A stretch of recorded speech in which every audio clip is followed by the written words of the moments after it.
বিশ্বব্যাপী জ্বালানি সংকট মোকাবেলা এবং শিক্ষা কার্যক্রম সচল রাখতে দেশের শিক্ষা প্রতিষ্ঠানগুলোতে নতুন সময়সূচি চালুর পরিকল্পনা করছে শিক্ষা মন্ত্রণালয়।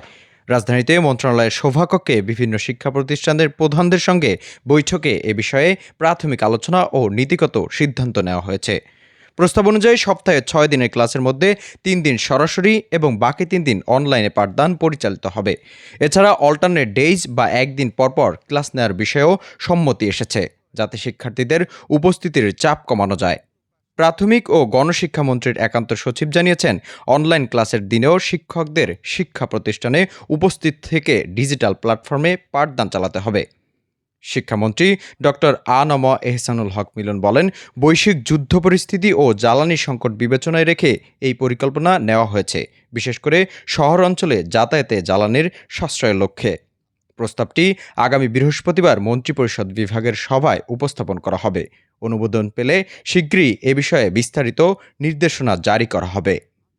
Prime TV desk report.